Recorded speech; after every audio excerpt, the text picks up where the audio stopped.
Hello, আসসালামু আলাইকুম বন্ধুরা আজকে যে দুধ দিয়া ডিম দিয়া তো এই যে জাম মিষ্টি রেসিপি করতেছি। তা আমার ভিডিওটা কি কারোই ভাল লাগে না বন্ধুরা? আমার সাবস্ক্রাইব করো, আমার চ্যানেলটার পাশে থাকো না, আমার একটু হেল্প করো প্লিজ। তোমরা সবাই তোমাদের সাপোর্ট হইলে আমি উপরে উঠতে পারবো, তাছাড়া কি আর আমি উপরে উঠতে পারবো? তোমরা কি চাও না যে একটা মানুষ উপরে উঠুক?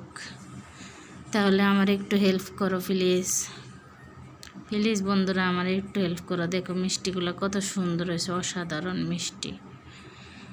মিষ্টি একবার বানিয়ে খাইলে তুমি বারবার খাইতে চাইবে। আমি বাংলায় সব কিছু অ্যাড করে দিলাম, তোমরা দেখে নিবা, দেখলে তোমরা নিজেরা বানিয়ে খাইতে পারবা। অসাধারণ মিষ্টির ভিতরে আবার পুরো দেওয়া হইলো।